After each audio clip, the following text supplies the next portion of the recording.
And then here's how I became a professional speaker. Oh gosh, this is rough. I didn't realize I was doing a fundraiser for the American Foundation of Suicide Prevention, and it was about a month before the walk, and we have those walks. There's one in the upstate up in Spartanburg, and I was going to go honor my brothers and raise money.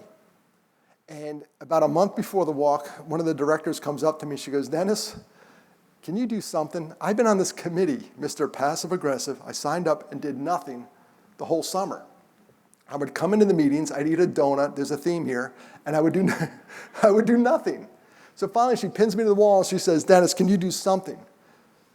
Can you raise money?" So all I did that night is I went home and I wrote about my brothers.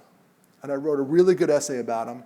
And on this particular website, for this donor page, it said at the bottom, says, "Do you want to send this to your contacts?" And by the way, Martin, there you are. You're embedded right there. Back in the date. It's got to be 2011. So at the bottom of the form, it says, "Send this to your contacts." I'm like, I don't know that many people. Sure, I'll do it. What I didn't realize at the time, that Gmail counts anybody you ever sent an email to as a contact, right?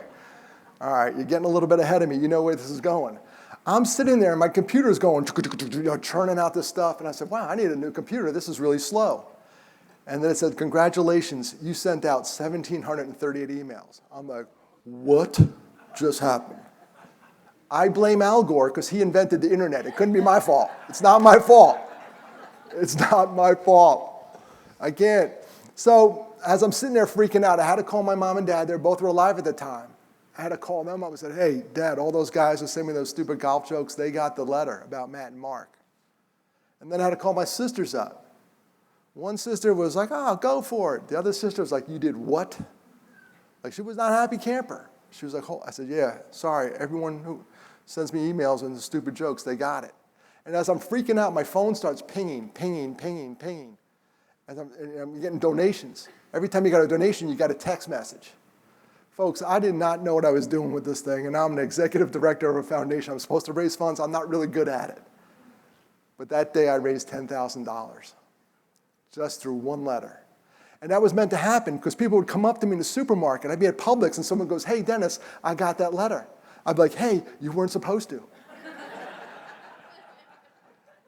But then this is a true story. Then the woman goes, "I didn't know about your brothers." And then she told me about her first husband, which I didn't know about, who we also lost.